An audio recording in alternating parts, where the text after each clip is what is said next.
ঋণত ককবকাইছে ৰাজ্য ঋণ নললে চলিব নোৱাৰে চৰকাৰ হিতাধিকাৰী আঁচনি চলাই থাকিবলৈকে ঋণৰ উপৰি ঋণ লৈছে চৰকাৰে চলিত বছৰৰ 7 মাহতে চৰকাৰে ললে 12,550 কোটি টকাৰ ঋণ 5 আগষ্টত লব 900 কোটি টকাৰ ঋণ 29 জুলাইত লৈছিল 500 কোটি টকাৰ ঋণ হিতাধিকাৰী আঁচনিৰে উন্নয়নৰ গংগা বৈ থকাৰ শ্লোগান দিয়া ডক্টৰ হিমন্ত বিশ্ব শৰ্মা নেতৃত্বাধীন বিজেপি মিত্ৰজোঁট চৰকাৰৰ দিনত বৃদ্ধি পাইছে ঋণৰ পৰিমাণ এক প্ৰকাৰ ঋণত ডুবিছে চৰকাৰ হিতাধিকাৰী আঁচনি চলাই থাকিবলৈকে ঋণ নললে উপায় নোহোৱা হৈছে চৰকাৰৰ সেই প্ৰতিমাহে লব লগা হৈছে ঋণৰ ওপৰত ঋণ বৃদ্ধি পাইছে ঋণৰ বোজা তাৰ পাছতো চৰকাৰে ঋণ লবলৈ এৰা নাই যোৱা 29 জুলাইত 500 কোটি টকাৰ ঋণ লোৱা চৰকাৰখনে অহা 5 আগষ্টত লব 900 কোটি টকাৰ ঋণ ৰিজাৰ্ভ বেংকত 7 বছৰীয়া ম্যাদত চৰকাৰী বণ্ড বন্ধকত দি চৰকাৰে লব এই ঋণ ইপিনে যোৱা 10 মেত চৰকাৰখনে 4 বছৰ অতিক্ৰম কৰিলে এই সময়ছোৱাত ৰাজ্য চৰকাৰৰ ঋণৰ পৰিমাণ হৈছে গৈ 1,74,250 কোটি টকা এই ঋণৰ হিচাপ যদি কৰা যায় ৰাজ্য চৰকাৰে 2021-22 চনত 16,548 কোটি টকা 2022-23 চনত 21,602 কোটি টকা আৰু 2023-24 চনত 24,118 কোটি টকাৰ ঋণ লৈছিল এই তথ্য যোৱা 25 মাৰ্চত অসম বিধানসভাত বিত্তমন্ত্ৰী অজন্তা নেওগে দাখিল কৰিছিল শিৱসাগৰ বিধানসভা সমষ্টিৰ বিধায়ক অখিল গগৈৰ এটা লিখিত প্ৰশ্নৰ উত্তৰত এই তথ্য সদনত দাঙি ধৰে বিত্তমন্ত্ৰীগৰাকীয়ে সেই সময়ত 2024-25 বিত্তীয় বৰ্ষ চলি থকাৰ বাবে ঋণৰ পৰিমাণৰ কথা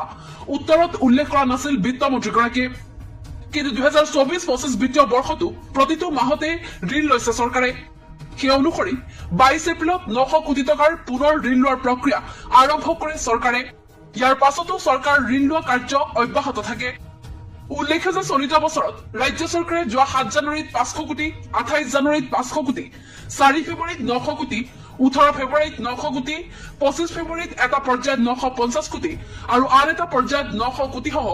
1850 কোটি 4 মাৰ্চত 900 কোটি 11 মাৰ্চত 900 কোটি 25 মাৰ্চত এটা পৰ্যায়ত 1000 কোটি আৰু আন এটা পৰ্যায়ত 500 কোটি সহ 1500 কোটি ঋণ লয়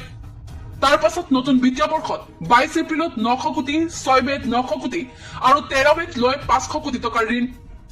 জুন মাহত এটকাও ঋণ নোলোৱা চৰকাৰখনে জুলাই মাহত দুবাৰ ঋণ লয় ইয়াৰে 1 জুলাইত লয় 900 কোটি টকাৰ ঋণ আৰু 29 জুলাইত লয় 500 কোটি টকাৰ ঋণ এই 500 কোটি টকাৰ ঋণ লোৱা এসপ্তাহৰ পাছতেই এতিয়া 5 আগষ্টত চৰকাৰে লব 900 কোটি টকাৰ ঋণ এই 900 কোটি টকাৰ ঋণ ধৰি চলিত বছৰৰ 7 মাহত চৰকাৰে লোৱা ঋণৰ পৰিমাণ হ'বগৈ 12,550 কোটি টকা মন কৰিবলগীয়া কথাটো হ'ল যে চলিত বিত্তীয় বৰ্ষত চৰকাৰে লব 36,185 কোটি টকাৰ ঋণ